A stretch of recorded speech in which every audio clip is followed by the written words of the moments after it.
Akulah jalan, kebenaran, dan hidup. Yohanes 14 ayat 6. Kata Yesus kepadanya, Akulah jalan dan kebenaran dan hidup.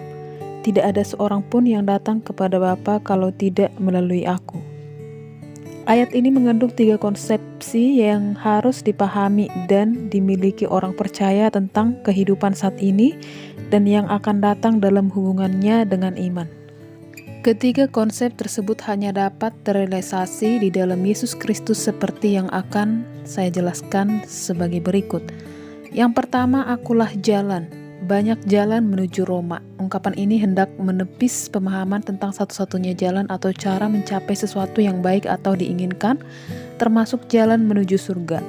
Rasul Yohanes mengajarkan hal yang berbeda bahwa hanya ada satu cara, jalan, dan akses masuk ke surga, yaitu Yesus Kristus.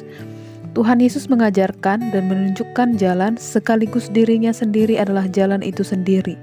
Mengapa? Karena tidak semua orang dapat menghampiri Allah yang Maha Kudus. Pada masa Perjanjian Lama hingga Perjanjian Baru, hanya imam yang mewakili seluruh umat untuk mohon pengampunan dan berkat dari Allah.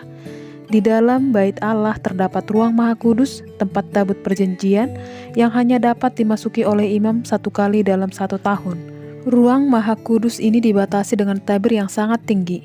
Imam yang masuk ke dalam ruang itu akan memercikkan darah pada tabut tersebut sebagai tanda permohonan pendamaian dengan Allah, mewakili seluruh umat. Namun pada saat Yesus mati di kayu salib, tabir pembatas yang membatasi ruang kudus dan ruang Maha Kudus terbelah 2 dari atas sampai ke bawah. Para imam yang berada di bait Allah saat itu berlari ketakutan sebab melihat tabir yang terbelah. Mereka tahu bahwa ruang Maha Kudus harus tertutup, karena di ruangan itulah Allah hadir untuk mengadakan pendamaian dengan umatnya. Terbelahnya tabir itu merupakan tanda bahwa telah terbuka jalan kepada Allah dan semua orang dapat menghampiri Allah. Namun, hanya orang yang beriman di dalam Kristus yang dapat menghampiri Allah dan Allah akan berkenan membenarkannya. Hal ini dapat terjadi karena Yesus Kristus telah membuka jalan kepada Allah dan dirinya sendiri adalah jalan itu. Surga hanya menerima orang yang hidup di dalam Kristus. Yang kedua, akulah kebenaran. Banyak orang, banyak guru pada masa itu memberikan ajaran kepada murid-muridnya.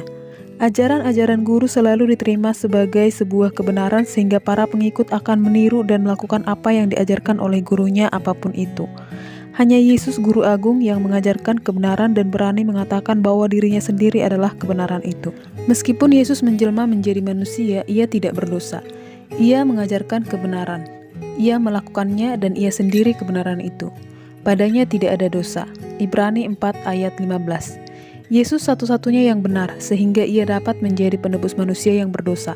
Dialah sumber kebenaran. Orang yang tinggal di dalam Kristus akan dianggap benar oleh Allah karena imannya kepada Kristus sehingga ia diselamatkan. Oleh karena itu, percayalah kepadanya. Dan yang ketiga, akulah hidup. Hidup sama dengan tidak mati. Kalimat Yesus akulah hidup mengandung makna yang lebih dalam lagi. Yesus tidak hanya hidup di dalam dunia sebagaimana manusia lainnya. Lebih dari itu, maut sekalipun tidak dapat menguasainya. Sebab setelah kematiannya pada hari ketiga sebagaimana telah dinubuatkan, Yesus bangkit dari antara orang mati. Kebangkitannya adalah kemenangan atas maut. Ia hidup dan dapat memberikan kehidupan kepada manusia, bahkan kehidupan kekal. Yesuslah satu-satunya sumber kehidupan yang kekal. Akulah hidup. Maka barang siapa yang beriman di dalam Kristus akan turut dimenangkan atas maut dan menerima kehidupan yang kekal. Terima kasih dan semangat di dalam Tuhan. Tuhan Yesus memberkati.